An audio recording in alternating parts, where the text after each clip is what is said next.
Langsep, selamat pagi, siang, sore, dan malam.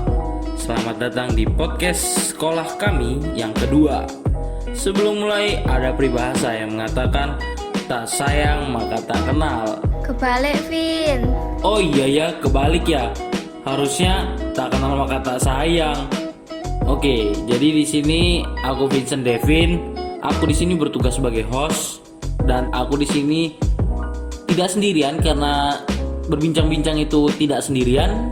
Ya, jadi aku ditemani sama teman-teman dari IPS lainnya, yaitu ada Saya Aryo. Saya Farel. Halo, saya Luna. Perkenalkan, saya Nois. Saya Kristo. Halo, aku Trias. Oh iya, seperti yang aku bilang tadi ya. Jadi kita ini dari 11 sosial Langsep. Kita langsung mulai sharing-sharing aja yuk. Oke, kita mau bahas apa nih? Hari ini kita mau bahas-bahas tentang bagaimana hubungan dinamika di negara kita. Nah, jadi pembahasan yang pertama kita ini apa, Rel? Oke teman-teman, pembahasan pertama kali ini kita mau membahas tentang hubungan dinamika dengan jemaat gereja. Jadi, di dalam dinamika penduduk, kita itu hidupnya berdampingan. Maka kita tidak boleh egois, kita hidup bersama dan berdoa dalam kasih karunia Tuhan. Oh alah, jadi kita harus mementingkan kepentingan orang lain juga ya, Rel? Iya Vin, kita harus saling menghargai orang lain. Tidak boleh hanya memikirkan diri sendiri, karena belum tentu orang lain suka dengan sikap kita yang seperti itu. Oh, jadi gitu ya, Rel? Oke, kita lanjut ke pembahasan selanjutnya. Aryo, kita mau bahas apa nih? Oke teman-teman, aku mau bahas tentang kehidupan berdampingan. Kehidupan berdampingan itu seperti sebuah keluarga yang kita tinggali kini.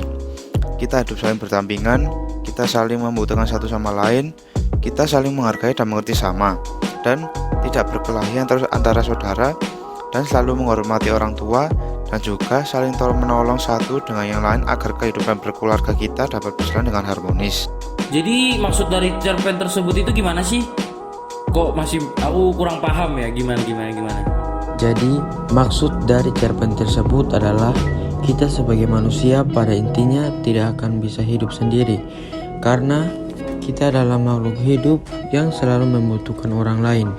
Maka dari itu, kita sebagai makhluk hidup harus menjaga komunikasi kita dengan sesama agar kita bisa menciptakan relasi yang baik. Oh alah, jadi begitu ya, Nois. Oke, jadi kita lanjut ke pembahasan yang ketiga. Trias, kita mau bahas apa nih? Oke, jadi kali ini aku mau bahas tentang apa sih faktor yang dapat menyebabkan dinamika penduduk itu naik dan turun. Jadi, kenaikan dan penurunan penduduk itu selalu berubah-ubah setiap waktunya. Hal ini disebabkan karena adanya kelahiran, kematian, dan perpindahan penduduk, terutama dalam faktor kelahiran dan kematian, karena faktor ini yang berpengaruh sangat besar terhadap dinamika penduduk. Oh alah, jadi gitu ya. Terus, apakah faktor kenaikan dan penurunan ini menguntungkan bagi kehidupan manusia? Coba dijelasin deh, Kristo. Kalau menurut aku, Vin, faktor tersebut pasti menguntungkan. Karena setiap ada kelahiran, pasti ada kematian, yang akhirnya terjadi perpindahan penduduk dari satu tempat ke tempat lainnya. Jika hal tersebut tidak terjadi, maka bisa menyebabkan kekacauan, seperti banyaknya pengangguran, krisis ekonomi, dan masih banyak lagi. Oleh karena itu, faktor tersebut sangat diperlukan bagi keseimbangan dinamika kehidupan.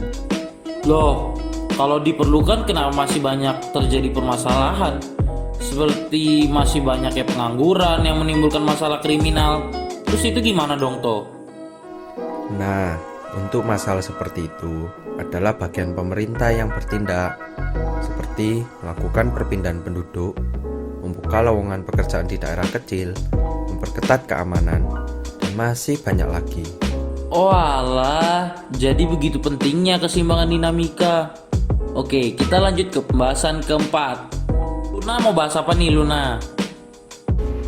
Oke, Vin. Jadi kita sekarang mau bahas-bahas tentang hubungan dinamika dengan BEP. BEP. Jadi teman-teman, fungsi dari BEP-nya sendiri itu adalah memberikan informasi mengenai berbagai tingkat volume penjualan dan juga nilai kemungkinan perolehan laba tingkat penjualan yang sedang berjalan. Oh alah, jadi gitu Lun. Oh ya, kalau nggak salah BEP itu juga meringankan produsen ya? Itu gimana tuh? Iya Vin, BEP itu juga dapat digunakan sebagai proyeksi mengatur volume unit yang diperlukan, sehingga para produsen bisa menentukan target penjualan secara harian, bulanan, mingguan, hingga tahunan.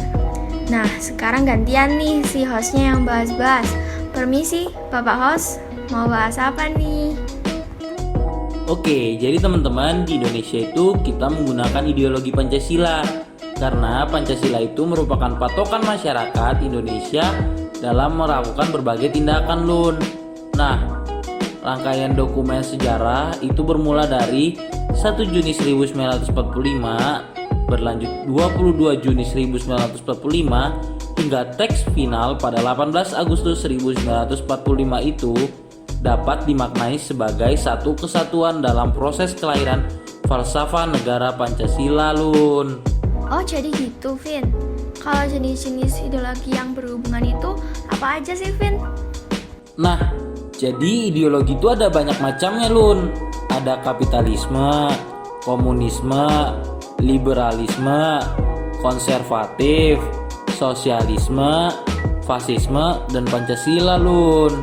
Oh iya Vin, ngomong-ngomong tentang ideologi nih, aku mau tanya deh, bagaimana ideologi di Indonesia sekarang?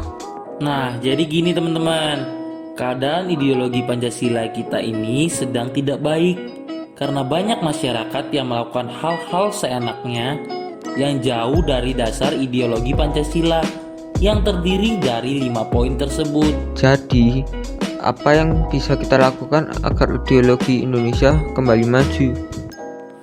Nah, sebagai masyarakat Indonesia yang bertumpahkan dan dilahirkan di Indonesia, tentu kita wajib dong meningkatkan rasa nasionalisme. Produk-produk Indonesia nggak kalah bagusnya loh dari produk luar negeri. Lalu tidak lupa juga berpegang erat pada Pancasila. Karena Pancasila adalah dasar negara, maka dari itu kita tidak boleh melakukan hal seenaknya di luar ideologi Pancasila ya. Nah, panjang juga ya obrolan kita hari ini. Terima kasih ya untuk para pendengar yang sudah setia mendengarkan kami.